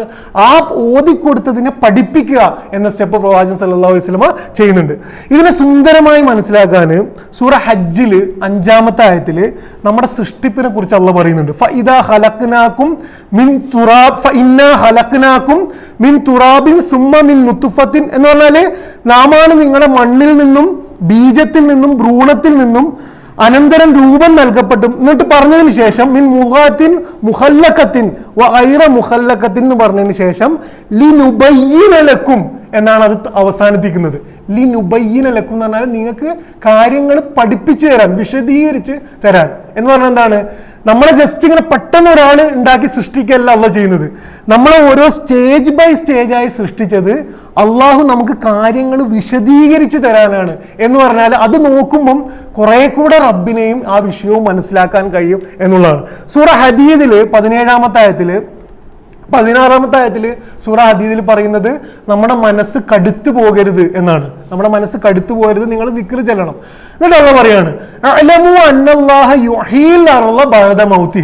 നിങ്ങൾ കാണുന്നില്ലേ ഞാൻ എങ്ങനെയാണ് വരണ്ട ഭൂമിയിൽ മഴ പെയ്തുകൊണ്ട് അതിന് പുതിയ ജീവൻ നൽകുന്നത്. എന്നിട്ട് പറയാണ് ഖദ് ബയ്യന്നാ ലക്കുമുൽ ആയാത്ത്, ഇങ്ങനെയാണ് ഞാൻ എന്ത് ചെയ്യുന്നത്, നിങ്ങൾക്ക് ആയത്തുകൾ വിശദീകരിച്ച് തരുന്നത്. അപ്പൊ ഖുർആൻ നമുക്ക് അള്ളാഹു വിശദീകരിച്ച് നമുക്ക് ഫീൽ ചെയ്യും. നിങ്ങൾ ഖുർആനായിട്ട് ബന്ധപ്പെടുമ്പം, ഖുർആൻ പഠിക്കുമ്പോൾ നമുക്ക് ഫീൽ ചെയ്യും ഖുർആന്റെ ആയത്തുകൾ ജീവിതത്തിലൂടെ നമ്മൾ പഠിച്ചുകൊണ്ടിരിക്കുന്നുണ്ട് എന്നുള്ളത്. നിങ്ങളൊരു 10 വർഷം മുന്നേ ഒരു ആയത്ത് ഓതുകയും ഇന്ന ആയത്ത് ഓതുകയും ചെയ്യുമ്പോൾ രണ്ടും നമുക്ക് അള്ളാഹുവുമായിട്ട് കൂടെ നിന്ന് അള്ളാഹിന്റെ കൂടെ നിന്നുകൊണ്ട് ഖുർആൻ പഠിക്കാൻ നമ്മൾ ശ്രമിച്ചാൽ അള്ളാഹു നമ്മളെ ജീവിതം കൊണ്ട് തന്നെ ഒരു ജോലി നഷ്ടത്തിലൂടെ, ഒരു മരണത്തിലൂടെ, ഒരു ചേർത്ത് പിടിക്കലിലൂടെ, ഒന്ന് കരയിക്കലിലൂടെ ഒക്കെ അള്ളാഹു എന്ത് ചെയ്യുന്നുണ്ട്, ഓരോ ആയത്തും നമ്മൾ എന്ത് ചെയ്യുന്നുണ്ട്, ജീവിതത്തിൽ പഠിപ്പിക്കുന്നുണ്ട്. അപ്പൊ അല്ലമൽ ഖുർആൻ എന്ന് പറയുന്നത് നമുക്ക് പഠിപ്പിച്ചു തരുന്നത് വെച്ചാൽ ഖുർആൻ എന്ന് പറയുന്നത് വാക്കുകൾ ജസ്റ്റ് കാണാൻ പഠിക്കലല്ല, അത് ജീവിതത്തിൽ ഉടനീളം അള്ളാഹിന്റെ കൂടെ നിന്നുകൊണ്ട് പഠിക്കലാണ്. എന്ന് നമ്മൾ ആയത്തിലേക്ക് വന്നു കഴിഞ്ഞാൽ ഈ ആയത്തുകളുടെ ഏറ്റവും വലിയ പാഠം, ഏറ്റവും പ്രധാനപ്പെട്ട പാഠം എന്താണെന്ന് വെച്ച് കഴിഞ്ഞാൽ സൃഷ്ടിപ്പിന്റെയും എല്ലാതരം ആശയവിനിമയത്തിന്റെയും ഒരൊറ്റ ലക്ഷ്യമേ ഉള്ളൂ. എല്ലാതരം സംസാരം, കേൾവി, അറിവ് നേടൽ, ഒറ്റ ലക്ഷ്യം തന്നെ. കുറേ ലക്ഷ്യമുണ്ട്, ഏറ്റവും പ്രധാനപ്പെട്ട ലക്ഷ്യം ഒന്ന് മാത്രമേ ഉള്ളൂ, അത് അള്ളാഹുവിലേക്ക് നയിക്കുക എന്നുള്ളതാണ്. ഇത് പറഞ്ഞു തരുന്ന കുറേ പോയിന്റുകൾ ഈ ആയത്തുകളുണ്ട്. ഒന്നാമത്തെ പോയിന്റ്, നിങ്ങൾ ഈ ആയത്തിന്റെ ഘടന നോക്കിയാൽ ഖലഖൽ ഇൻസാൻ കഴിഞ്ഞിട്ടായിരുന്നു ശരിക്കും എന്ത് പറയേണ്ടത്, അല്ലമൽ ഖുർആൻ പറയേണ്ടത്. പക്ഷെ അല്ലമൽ ഖുർആൻ പറഞ്ഞിട്ടാണ് എന്ത് ചെയ്യുന്നത്, ഖലഖൽ ഇൻസാൻ പറയുന്നത്. കുറെ കാരണങ്ങൾ നമുക്ക് അതിൽ നിന്ന് വായിച്ചെടുക്കാൻ പറ്റും. പക്ഷെ അതിൽ വളരെ പ്രധാനപ്പെട്ട കാരണം അല്ലമൽ ഖുർആൻ ആണ് ഏറ്റവും പ്രധാനം. അർ റഹ്മാൻ അല്ലമൽ ഖുർആൻ, അല്ലമൽ ഖുർആൻ കഴിഞ്ഞിട്ടാണ് എന്തുള്ളൂ, ഖലഖ് പോലും എന്തുള്ളൂ, പ്രസക്തമുള്ളൂ. ഖുർആനാണ് അവിടെ പ്രസക്തമാകുന്നത്. ഖുർആനും എന്താണ്, ഒരു തരത്തിൽ അറിവ് തരലാണ്, ബയാനും അറിവ്. പക്ഷേ ഖുർആനാണ് എന്ത് ചെയ്യുന്നത്, അള്ളാഹുവിടെ പറയുന്നത് എന്ന് പറഞ്ഞാൽ നമ്മളോട് അള്ളാഹു പറയുന്നത് എല്ലാ റഹ്മത്തിനേക്കാൾ മൂല്യമുള്ള റഹ്മത്ത് എന്ന് പറയുന്നത് അത് ഖുർആനാണ്. അപ്പം എല്ലാതരം അറിവ് നേടലിന്റെ ഒന്നാമത്തെ ലക്ഷ്യം അള്ളാഹുവിലേക്കാണ്. രണ്ടാമത്, എന്തുകൊണ്ടാണ് ഖുർആനെ സൃഷ്ടിപ്പിന് മുന്നേ പറഞ്ഞത് എന്നതിന് വേറൊരു കാരണം, എൻ്റെ ഒരു ആലോചനയിൽ വന്നൊരു കാര്യം നിങ്ങളെ ഒരു ചിന്തയിൽ ഞാൻ വിടുകയാണ്. ഒന്ന്, ഖുർആനിനെ നിങ്ങളൊരു കിതാബിന്റെ എന്ന് വെച്ചാൽ പ്രവാചകൻ സല്ലല്ലാഹു അലൈഹി വസല്ലമക്ക് വഹി ഇറങ്ങിയ ആ കിതാബിന്റെ രൂപത്തിൽ എടുക്കാതെ ഖുർആൻ എന്ന മൂല്യത്തെ എടുക്കുകയാണെങ്കിൽ മനുഷ്യന്റെ സൃഷ്ടിപ്പിന് മുന്നേ തന്നെ മനുഷ്യൻ എന്ത് ചെയ്തിട്ടുണ്ട്, അള്ളാഹു ആ മൂല്യം ഇട്ടുകൊടുത്തിട്ടുണ്ട് എന്നുള്ളതാണ്. കാരണം ഖുർആൻ എന്ന് പറയുന്നത് പ്രവാചകൻ സല്ലല്ലാഹു അലൈഹി വസല്ലമക്ക് വഹിയായിട്ട് കിട്ടിയത് നമ്മൾ കാണുന്ന രൂപമാണ്. അതിനു മുന്നേ തന്നെ ഖുർആൻ ഒരു വലിയ മൂല്യമാണ്, ഒരു വലിയ പ്രപഞ്ചമാണ്. അതെന്ത് ചെയ്തിട്ടുണ്ട്, മനുഷ്യന് സൃഷ്ടിപ്പിന് മുന്നേ തന്നെ അള്ളാഹു കൊടുത്തിട്ടുണ്ട്. വൈദ് അഖദ റബ്ബുക മിൻ ബനി ആദമ മിൻ ളുഹൂരിഹിം ദുർരിയതഹും വഅഷ്ഹദുഹും അല എന്ന് വെച്ചാൽ എല്ലാ നഫ്സുകളെയും വിളിച്ചുകൊണ്ട് അള്ളാഹു ഞാനല്ലേ നിന്റെ റബ്ബ് എന്ന് ചോദിച്ചത് എന്ന് ഏതോ അർത്ഥത്തിൽ ദൈവിക ബോധം എന്നുള്ളത് എല്ലാ മനുഷ്യന്റെ ഉള്ളിലും ഒരംശം എന്ത് ചെയ്തിട്ടുണ്ട്. നിങ്ങൾ ആലോചിക്കുക, ഏത് മതമില്ലാത്തതിനും ഒരംശം മൂല്യമുണ്ട്. മൂല്യം എന്ന് പറയുന്നത് ഉള്ളിലുള്ള സാധനമാണ്. ഇതെന്ത് ചെയ്തിട്ടുണ്ട്, മനുഷ്യന്റെ സൃഷ്ടിപ്പിൽ തന്നെ ഉണ്ട് എന്നുള്ളത് സൃഷ്ടിപ്പിന് മുന്നേ തന്നെ ഖുർആനിക മൂല്യങ്ങൾ കൊടുക്കുന്നുണ്ട്. രണ്ടാമത്തെ പോയിന്റ്, ഞാനിപ്പോൾ പറയാൻ പോകുന്ന ഓരോ പോയിന്റുകളും എല്ലാ ആശയ കമ്മ്യൂണിക്കേഷന്റെയും അറിവ് നേടുന്നതിന്റെയും പ്രധാന ലക്ഷ്യം അള്ളാനെ കേടലാണ്, അള്ളാന്റെ അടുത്തേക്ക് എത്തലാണ് എന്നുള്ളതിന്റെ ഒന്നാമത്തെ പോയിന്റ് ഞാൻ പറഞ്ഞത് എന്താ വെച്ച് കഴിഞ്ഞാൽ ഖുർആൻ എന്നുള്ളത് ഖലഖ എന്നതിന്റെ മുന്നേ ഉപയോഗിച്ചു. രണ്ടാമത്തെ പോയിന്റ്, ഖുർആനും ബയാനും റഹ്മത്താണ്. എന്തിനുള്ള റഹ്മത്താണ്? ഞാൻ പറഞ്ഞു, കഴിഞ്ഞ ക്ലാസ്സിൽ നമ്മൾ പഠിച്ചിരുന്നു, കുറവുകൾ നികത്താനാണ് റഹ്മത്ത്. എന്തിന്റെ കുറവാണ്? ഹിദായത്തിന്റെ കുറവ് നികത്താനുള്ള രണ്ട് ഉപാധികളാണെന്ത്? ഒന്ന് ഖുർആൻ, രണ്ട് ബയാൻ. ഖുർആൻ എന്നത് അള്ളാഹുവിൽ നിന്നും നമ്മളിലേക്കുള്ള റഹ്മത്താണെങ്കിൽ ബയാൻ എന്നുള്ളത് നമ്മളിൽ നിന്നും മനുഷ്യരിലേക്കുള്ള റഹ്മത്താണ്. നമ്മളിലേക്ക് ഇറങ്ങിയ ഖുർആനെ ബയാനിലൂടെ നമ്മൾ എന്ത് ചെയ്യാണ്? മനുഷ്യരിലേക്ക് എത്തിക്കുകയാണ്. അവിടുന്ന് ഇങ്ങോട്ട് റഹ്മത്ത് വരുന്നു, നമ്മളെ റഹ്മത്ത് എന്ത് ചെയ്യുന്നു? മനുഷ്യർക്ക് കൊടുക്കുന്നു. പക്ഷെ ഈ രണ്ട് റഹ്മത്തിന്റെയും ഉദ്ദേശം എന്താണ്? അള്ളാഹുവിലേക്ക് എത്തിക്കലാണ്, അള്ളാഹിന്റെ സാമീപ്യത്തിലേക്ക് കൊണ്ടുപോകലാണ് എന്നുള്ളതാണ്. ആ ഖുർആൻ തന്നെ വലിയ റഹ്മത്താണ് എന്നുള്ളത് വേറെ തന്നെ ഒരു ക്ലാസ് എടുത്ത് നമ്മൾ പഠിക്കേണ്ടതാണ്. ഒന്ന് രണ്ട് കാര്യങ്ങൾ മാത്രം പറയാം. ഒന്ന്, ഖുർആന്റെ റഹ്മത്ത് എന്താണ് എന്നുള്ളത്, സവിശേഷമായി ഖുർആന്റെ റഹ്മത്ത് എന്താണ്? ഖുർആനിൽ നിങ്ങൾ നോക്കിക്കഴിഞ്ഞാൽ ഖുർആനോടുള്ള വെറുതെ ഉള്ള ബന്ധം തന്നെ റഹ്മത്തിന് കാരണമാകും എന്ന് പറയുന്ന ആയത്തുണ്ട്. സൂറ അഅറാഫിൽ 204 ആയത്തില് ഫഇദാ ഖുരിഅൽ ഖുർആനു ഫസ്തമിഉ ലഹു, ഖുർആൻ ഓതുമ്പോൾ നിങ്ങൾ എന്ത് ചെയ്യുക?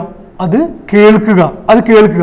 വ അൻസിതു, നിങ്ങൾ എന്ത് ചെയ്യുക? നിശബ്ദമാകുക, നിങ്ങൾ കാമാകുക. ലഅല്ലക്കും തുർഹമൂൻ, നിങ്ങൾക്ക് എന്തായേക്കാം? നിങ്ങൾക്ക് റഹ്മത്ത് ലഭിച്ചേക്കാം. ഇവിടെ ആശയപരമായിട്ട് നിങ്ങൾ ഖുർആന്റെ ഉള്ളിലേക്ക് ചിന്തിക്കുക, അതൊക്കെ വേറെ വിഷയമാണ്. ഖുർആൻ ജസ്റ്റ് ഓതുമ്പം അത് കേൾക്കൂ, എന്നിട്ട് നിങ്ങൾ നിശബ്ദമായി നിൽക്കൂ, നിങ്ങളിലേക്ക് എന്ത് വരാം? റഹ്മത്ത് വരാം എന്ന് അള്ളാഹു പറയുന്നതായിട്ട് കാണാൻ പറ്റും. ഇനി ഖുർആന്റെ ആശയപരമായിട്ടുള്ള റഹ്മത്തിനെ കുറിച്ച് നിങ്ങൾ ആലോചിക്കുക. ഖുർആനെ കുറിച്ച് തന്നെ പറയുന്നത് ഫുർഖാൻ എന്നുള്ളതാണ്. ഫുർഖാൻ എന്ന് പറഞ്ഞാൽ എന്താണ്? നമ്മൾ എവിടെ പോയാലും, ഏത് കോംപ്ലക്സ് ആയിട്ടുള്ള സിറ്റുവേഷനിൽ പോയാലും സത്യത്തെയും അസത്യത്തെയും വേർതിരിച്ച് കാണാനുള്ള ഒരു കഴിവ് എന്തുണ്ട്? അള്ളാഹു നമുക്ക് നൽകുന്നതാണ് ഫുർഖാൻ. ഖുർആന്റെ റഹ്മത്ത് എന്താണ്? ഒന്ന് ഫുർഖാനാണ്. രണ്ട്, അള്ളാഹു പറയുന്നത് ലിനുസബ്ബിത ബിഹി ഫുആദക്, ഖുർആൻ എന്ത് ചെയ്യും? നമ്മുടെ ഹൃദയങ്ങളെ ഉറപ്പിച്ചു നിർത്തും. ഹൃദയങ്ങളെ ഉറപ്പിച്ചു നിർത്തുന്നതിന് നിങ്ങൾക്ക് എന്തെങ്കിലും സംശയം ഉണ്ടെങ്കിൽ നിങ്ങൾ ഗസയിലേക്ക് നോക്കിയാൽ മതി. നിങ്ങൾ എവിടെയെങ്കിലും വിശ്വാസത്തിൽ ഉറച്ചു നിന്നുകൊണ്ട് അടിച്ചമർത്തപ്പെടുന്നവര് അള്ളാഹുവിനെ മുൻനിർത്തിക്കൊണ്ട് അവന്റെ മാർഗത്തിൽ ഏത് പീഡനവും സഹിച്ചുകൊണ്ട് ഉറച്ചു നിൽക്കുന്ന സീന് മാത്രം നോക്കിയാൽ മനസ്സിലാവും. നുസബ്ബിതു ബിഹി ഫുആദക് എന്ന് പറഞ്ഞാൽ ഹൃദയങ്ങളെ അള്ളാഹു എന്ത് ചെയ്യും? ഖുർആൻ വഴി ഉറപ്പിക്കും. എങ്ങനെയാണ്? നമ്മൾ ഖുർആൻ ഓതുമ്പോൾ പരലോകത്തെക്കുറിച്ചും അള്ളാഹിനെ കുറിച്ചും ഓതിക്കൊണ്ടേയിരിക്കുമ്പം എവിടെ കൊണ്ടിടുമ്പോഴും നമ്മുടെ ഹൃദയത്തിൽ എന്ത് ചെയ്യും? അള്ളാഹു ഒരു ഉറപ്പ് വരും. മൂന്നാമത്, ഖുർആന്റെ റഹ്മത്ത് ഷിഫാഉൽ ലിമാ ഫി സുദൂർ എന്ന് ഖുർആനെ കുറിച്ച് പറയുന്നുണ്ട്. നമ്മുടെ ഹൃദയങ്ങളിലെ അസുഖങ്ങൾക്കുള്ള മരുന്നാണ് എന്ത്? ഖുർആൻ. ഈ അർത്ഥത്തിലും എന്താണ്? ഖുർആൻ റഹ്മത്താണ് എന്ന് കാണാൻ പറ്റും. അപ്പം ഇതാണെന്ത്? ഖുർആൻ. രണ്ടാമത്തെ പോയിന്റ്. മൂന്നാമത്തെ പോയിന്റ്, നിങ്ങൾ സംസാരം എന്ന വിഷയം ഖുർആനിൽ നോക്കിക്കഴിഞ്ഞാൽ എവിടെയൊക്കെ അള്ളാഹു സംസാരം പറഞ്ഞിട്ടുണ്ടോ അവിടെ 90% ഓഫ് സമയവും അള്ളാഹ് പറയുന്നത് ഹിദായത്തിനെ കുറിച്ചാണ്, അള്ളാഹിനോട് അടുക്കുന്നതിനെ കുറിച്ചാണ്. 3 വാക്കുകളാണ് പിന്നെ ഖുർആനിൽ ധാരാളമായിട്ട് സംസാരത്തിനെ കുറിച്ച് ഉപയോഗിച്ചിട്ടുള്ളത്. ഒന്ന് ബയാനാണ്. ബയാൻ 3 പ്രാവശ്യം അള്ളാഹു ഉപയോഗിച്ചിട്ടുള്ളൂ ഖുർആനിൽ. ആ 3 പ്രാവശ്യവും ഖുർആനുമായി ബന്ധപ്പെട്ടാണ് ബയാൻ എന്നുള്ള പദം ഉപയോഗിച്ചിട്ടുള്ളത്. 2 കൗലാണ് ഏറ്റവും കൂടുതൽ ഉപയോഗിച്ചിട്ടുള്ളത്. ജനറൽ ആയിട്ടുള്ള ടോക്കിനാണ് കൗല് എന്ന് പറയാം. 3 കലിമ എന്ന് പറയുന്നത് സ്പെസിഫിക് ആയിട്ട് ഒരു കാര്യം പറയുന്നതാണ് കലിമത്ത് എന്ന് പറയാം. സ്പെസിഫിക് ആയിട്ട് ഒരു പ്രത്യേക കാര്യം പറയുന്നതാണ് കലിമത്ത് എന്ന് പറയാം. അപ്പം ഞാൻ പറഞ്ഞു ബയാന് 3 തവണ ഉപയോഗിച്ചിട്ടുള്ളൂ. 3 തവണ എന്തുമായി ബന്ധപ്പെട്ടാണ്? ഖുർആനുമായി ബന്ധപ്പെട്ടാണ്. അപ്പം രണ്ടാമത് കലിമത്ത് 75 തവണ ഉപയോഗിച്ചിട്ടുണ്ട്. അതിൽ 98% അള്ളാഹുമായി ബന്ധപ്പെട്ടാണ് കലിമത്ത് എന്നുള്ള പദം ഉപയോഗിച്ചിട്ടുള്ളത്. നമുക്കറിയാം കലിമത്തുള്ള, കലാമുള്ള, കലിമത്തുള്ള എന്ന പ്രയോഗം, കലിമത്തൻ ത്വയ്യിബ എന്നൊക്കെ പ്രയോഗം നിങ്ങളെ പഠനത്തിന് വേണ്ടി ഞാൻ വിട്ടുവരികയാണ്. സൂറ ഇബ്രാഹിമില് ഏറ്റവും നല്ല സംസാരം എങ്ങനെയായിരിക്കണം എന്ന് അള്ളാഹു പഠിപ്പിക്കുന്നത് അലം തറ കൈഫ വറബല്ലാഹു മസലൻ കലിമത്തൻ ത്വയ്യിബ. ഏറ്റവും നല്ല സംസാരം എങ്ങനത്തെ ആയിരിക്കും? കശജറത്തിന്, ഒരു മരം പോലെയായിരിക്കും. അതെന്താണ്? അസ്ലുഹ സാബിത്ത്, അതിന്റെ റൂട്ട് എന്തായിരിക്കും? ഭയങ്കര സ്ട്രോങ് ആയിരിക്കും. പിന്നെന്താണ്? വഫറുഹ ഫിസ്സമ, അതിന്റെ ബ്രാഞ്ചസ്, അതിന്റെ ചില്ലകള് ആകാശത്തേക്ക് ഇങ്ങനെ വിടർന്നിരിക്കും. എല്ലാ കാലാവസ്ഥയിലും എല്ലാ സമയവും അത് മനുഷ്യർക്ക് എന്ത് ചെയ്യും? ഫ്രൂട്ട്സ്, അതിന്റെ വിഭവങ്ങൾ കൊടുത്തുകൊണ്ടേയിരിക്കും. നല്ല സംസാരമാണെങ്കിൽ ഇതാണ്. നല്ല സംസാരമാണെങ്കിൽ അതിന്റെ റൂട്ട് സ്ട്രോങ് ആയിരിക്കും, ആദർശത്തിലും സത്യത്തിലും സ്ട്രോങ് ആയിരിക്കും. അതിന്റെ ചില്ലകൾ എപ്പോഴും മനുഷ്യന് തണൽ കൊടുക്കും, അവർക്ക് സമാധാനം കൊടുക്കും, അവർക്ക് ഏതോ അർത്ഥത്തിൽ ഇത് കൊടുക്കും. അപ്പൊ കലിമ. ഇനി കൗല് നിങ്ങൾ ഖുർആനിൽ എടുത്തു കഴിഞ്ഞാൽ, കൗൽ എന്നത് എടുത്തു കഴിഞ്ഞാൽ പലതരം കൗലിനെ കുറിച്ച് അള്ളാഹു പറയുന്നത് കാണാൻ പറ്റും. അതിലൊക്കെ അള്ളാഹുവുമായി ബന്ധപ്പെട്ടിട്ടുള്ള കൗലുകൾ. അഹ്സനൽ കൗല് എന്ന് പറയുന്നത്, അഹ്സനൽ കൗല് എന്താണ്? അഹ്സനൽ കൗല് വമൻ അഹ്സനു കൗലം മിമ്മൻ ദആ ഇലല്ലാഹ്. ഏറ്റവും അഹ്സനായിട്ടുള്ള കൗൽ എന്താണ്? അള്ളാഹുവിലേക്ക് മനുഷ്യരെ എത്തിക്കലാണ്, മനുഷ്യരെ ക്ഷണിക്കലാണ് എന്ന് ഖുർആൻ പറയുന്നതായിട്ട് കാണാൻ പറ്റും. കൗലൻ മഅറൂഫ് എന്നത് 7 പ്രാവശ്യമാണ് ഖുർആനിൽ വരുന്നത്. മഅറൂഫ് എന്ന് പറഞ്ഞു കഴിഞ്ഞാൽ മാന്യമായിട്ടുള്ള സംസാരം. കൗലൻ സദീദ്, നിങ്ങൾ ഖുതുബയിലൊക്കെ കാണുന്ന മാതിരി കൗലൻ സദീദ എന്ന് പറയുന്നത് ശരിയായിട്ടുള്ള നേരായിട്ടുള്ള കൗല് എന്ന് പറയുന്നതായിട്ട് കാണാൻ പറ്റും. അപ്പോൾ ഇതാണ് 3ാമത്തെ പോയിന്റ്. 4ാമതും അവസാനത്തെ പോയിന്റ് എന്ന് പറയുന്നത്, നിങ്ങൾ ഖുർആനിൽ നോക്കിക്കഴിഞ്ഞാൽ അള്ളാഹു എവിടെയൊക്കെ നമ്മുടെ സെൻസസിനെ കുറിച്ച്, ഇന്ദ്രിയങ്ങളെ കുറിച്ച് പറയുന്നോ അവിടെയൊക്കെ അള്ളാഹു അതിൻ്റെ പർപ്പസ് ആയിട്ട് പറയുന്നത് അള്ളാഹുവിന് ശുക്ർ ചെയ്യുക എന്നുള്ളതാണ്. സൂറ ദഹറിൽ ഇന്നാ ഖലഖ്നൽ ഇൻസാന മിൻ നുത്ഫത്തിൻ അംഷാജിൻ നബ്തലീഹി എന്ന് പറഞ്ഞാൽ എന്താണ്? ഞാൻ മനുഷ്യനെ സൃഷ്ടിച്ചു എന്തിനു വേണ്ടിയിട്ടാണ്? പരീക്ഷിക്കാൻ വേണ്ടിയിട്ടാണ്. അങ്ങനെ പരീക്ഷിക്കാൻ വെറുതെ സൃഷ്ടിച്ചിട്ട് ടെസ്റ്റിന് വിടുകയല്ല ചെയ്യുന്നത്. ഫജഅൽനാഹു സമീഅൻ ബസീറ. ആ ടെസ്റ്റിന് വിജയിക്കാൻ വേണ്ടിയിട്ട്, അതിനെ പ്രാപ്തനാക്കാൻ വേണ്ടിയിട്ട് അവൻ എന്ത് ചെയ്തു? ഞാൻ കേൾവിയും കാഴ്ചയും കൊടുത്തു. ഇന്നാ ഹദൈനാഹു സബീല ഇമ്മാ ഷാക്കിറൻ ഇമ്മാ കഫൂറ. ഞാൻ എന്നിട്ട് എന്ത് ചെയ്തു? അവന് 2 വഴികൾ കാണിച്ചു കൊടുത്തു. ഈ സമീയും ബസീറും കൊണ്ട് ഒന്നിക്കൽ അവൻ എന്ത് ചെയ്യാം? അവന് ശുക്ർ ചെയ്യാം, അല്ലെങ്കിൽ എന്ത് ചെയ്യാം? അവന് കുഫ്ർ ചെയ്യാം എന്ന് പറയുന്നതായിട്ട് കാണാൻ പറ്റും. നിങ്ങൾ വായനയെ കുറിച്ച് ഖുർആനിൽ എന്താ പറയുന്നത്? ഇഖ്റ എന്നല്ല പറയുന്നത്, ഇഖ്റ ബിസ്മി റബ്ബിക എന്നാണ് പറയുന്നത്. എന്താണ് വായിക്കേണ്ടത്? റബ്ബിന്റെ നാമത്തിലാണ് വായിക്കേണ്ടത്. അപ്പൊ പർപ്പസ് എന്താണ്? ഹിദായത്താണ് എന്ന് കാണാൻ പറ്റും. പ്രവാചകൻ സല്ലല്ലാഹു അലൈഹി വസല്ലമയുടെ ഒരു സുന്ദരമായിട്ടുള്ള പ്രാർത്ഥന അറിവിനെ കുറിച്ച്, അല്ലാഹുമ്മ ഇന്നി അഊദു ബിക മിൻ ഇൽമിൻ ലാ യൻഫ എന്നാണ്. ഞാൻ ഉപകാരമില്ലാത്ത അറിവിൽ നിന്നും നിന്നിൽ ശരണം തേടുന്നു നാഥ എന്നുള്ളത് നമ്മളെപ്പോഴും പ്രാർത്ഥിക്കേണ്ടതാണ്. പ്രത്യേകിച്ച് സോഷ്യൽ മീഡിയ കാലഘട്ടത്തിൽ അറിവുകളുടെ ഒരു പ്രളയത്തിന്റെ ലോകത്ത് നമ്മൾ നിൽക്കുമ്പം ഇൽമില്ല യൻഫ, ഒരു ഉപകാരവും ഇല്ലാത്ത അറിവിൽ നിന്നും എന്നെ കാത്തു രക്ഷിക്കണ നാഥ എന്നുള്ള ഇത്. അവസാനമായിട്ട് എല്ലാ സെൻസുകളും നമുക്ക് തന്നിട്ടുള്ള ബയാനടക്കമുള്ള എല്ലാ ഇന്ദ്രിയങ്ങളെയും നാളെ മഹ്ശറയിൽ അള്ളാഹു ചോദ്യം ചെയ്യുമെന്ന് ഖുർആൻ പറയുന്നുണ്ട്. സൂറ ഇസ്രായില് 36-ാമത്തെ ആയത്തില് ഇന്ന സമഅ വൽ ബസറ വൽ ഫുആദ കുല്ലു ഉലൈക കാന അൻഹു മസ്ഊല. നമ്മൾ സംസാരിക്കുന്നത്, നമ്മൾ നോക്കുന്നത്, നമ്മൾ കേൾക്കുന്നത്, നമ്മൾ തൊടുന്നത്, നമ്മുടെ എല്ലാ സെൻസുകളെയും അള്ളാഹു എന്ത് ചെയ്യും? അതിൻ്റെ ഡ്യൂട്ടി, ഉത്തരവാദിത്തം ചെയ്തോ എന്നുള്ളത് അള്ളാഹു നാളെ ചോദ്യം ചെയ്യും. അപ്പം ഇതാണ് ഈ 3 ആയത്തുകളുടെ പാഠം എന്ന് പറയുന്നത്. നമ്മൾ പ്രധാനമായും പഠിച്ചത് അല്ലമ എന്ന വിഷയവും, അല്ലമ എങ്ങനെയാണ് റഹ്മത്തുമായി ബന്ധപ്പെടുന്ന വിഷയവും, പിന്നെ അതേപോലെ തന്നെ അറിവും മതവും എന്ന വിഷയമൊക്കെയാണ് നമ്മൾ പ്രധാനമായിട്ടും പറഞ്ഞത്. ഈ ആയത്തുകളെ വെച്ചുകൊണ്ട് നമ്മുടെ ജീവിതത്തിൽ പകർത്തേണ്ട പാഠങ്ങൾ എന്തൊക്കെയാണെന്ന് ചോദിച്ചു കഴിഞ്ഞാൽ, ഒന്ന്, നമ്മൾ അറിവ് എന്നതിനെ ഗൗരവത്തിലെടുക്കണം, മതപരമായിട്ട് നമ്മൾ എടുക്കണം. എന്ന് പറഞ്ഞാൽ സ്വർഗത്തിൽ പോകാനുള്ളൊരു ബാധ്യതയായിട്ട് നമ്മൾ അറിവ് നേടുക എന്നുള്ളത് എടുക്കണം. നമ്മൾ വായിക്കണം, പഠിക്കണം, ശാസ്ത്രീയമായിട്ട് കുറേ മുന്നോട്ട് പോകണം, കണ്ടുപിടുത്തങ്ങൾ നടത്തണം, ചോദ്യങ്ങൾ ചോദിക്കണം, ചിന്തിക്കണം, ചുറ്റിലും നോക്കണം. എല്ലാത്തിനെയും നമ്മൾ എന്ത് ചെയ്യും? ഒരു തരത്തിലുള്ളൊരു അറിവ് നേടാനുള്ള, അപ്പം അറിവിനെ മതപരമായ ബാധ്യമായിട്ട് നമ്മൾ ഏറ്റെടുക്കണം. ഇതാണ് 1ാമത്തെ ജീവിതപാഠം. 2ാമത്, അറിവിന് വേണ്ടിയിട്ട് റഹ്മത്തിന് വേണ്ടി പ്രാർത്ഥിക്കണം. എന്ന് വെച്ചാൽ അറിവ് റബ്ബി സിദ്നി ഇൽമ എന്ന് ഖുർആനിലൊരു പ്രാർത്ഥന ഉണ്ട്. എൻ്റെ അറിവ് വർദ്ധിപ്പിച്ചു തരണേ. അള്ളാഹിന്റെ റഹ്മത്തിന് വേണ്ടി നമ്മൾ പ്രാർത്ഥിക്കണം. എൻ്റെ അറിവ് കൂട്ടാൻ വേണ്ടി, ഖുർആനെ പഠിക്കാൻ വേണ്ടിയിട്ട്, അല്ലെങ്കിൽ അറിയാൻ വേണ്ടിയിട്ട് റഹ്മത്തിന് വേണ്ടി പ്രാർത്ഥിക്കണം. 2ാമത്. 3ാമത്, ഖുർആനെ നിങ്ങൾ സമീപിക്കുമ്പം റഹ്മത്താണെന്ന രീതിയിൽ സമീപിക്കണം. ഇത് രണ്ട് സമീപനമാണ്. ഖുർആനെ നിങ്ങൾ വളരെ ഡ്രൈ ആയിട്ട് അറിവ് നേടാനുള്ളൊരു സാധനമായിട്ട് സമീപിക്കുന്ന ഒരു സമീപനമുണ്ട്. ഇതെൻ്റെ കുറവുകൾ നികത്തുന്ന, എനിക്ക് റഹ്മത്താണ്, എൻ്റെ കാരുണ്യമാണ്, എൻ്റെ എല്ലാ പ്രശ്നങ്ങൾക്കും ഒരു പ്രതിവിധിയാണ് എന്ന രീതിയിൽ നമ്മൾ ഖുർആനെ സമീപിക്കണം. 4, ബയാന് നമ്മുടെ ഉത്തരവാദിത്തമാണ്. എന്താണ് ഉത്തരവാദിത്തം? നമ്മളിൽ ഖുർആനാകുന്ന റഹ്മത്തിനെ മനുഷ്യരിലേക്ക് റഹ്മത്തായിട്ട് കൊടുക്കുന്നത് നമ്മൾ ബയാനിലൂടെയാണ്. അപ്പം നമ്മുടെ സംസാരം വളരെ ഉത്തരവാദിത്തപൂർവ്വമായിട്ട് അള്ളാഹിൻ്റെ റഹ്മത്തിനെ മനുഷ്യർക്ക് എത്തിച്ചു കൊടുക്കാനുള്ള ബയാനായിട്ട് എന്ത് ചെയ്യണം?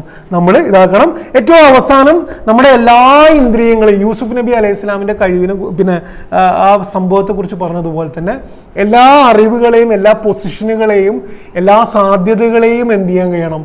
അള്ളാഹുവിലേക്ക് മനുഷ്യരെ എത്തിക്കുന്ന രീതിയിലുള്ള ഒരു സംസാരവും ഒരു കേൾവിയും ഒക്കെ നമ്മളതാകണം. പടച്ചവൻ നമ്മളെയൊക്കെ അനുഗ്രഹിക്കുമാറാകട്ടെ. അള്ളാഹു നമുക്ക് അറിവ് ധാരാളമായിട്ട് നൽകുമാറാകട്ടെ. അള്ളാഹു നമുക്ക് റഹ്മത്ത് ധാരാളമായി നൽകുമാറാകട്ടെ.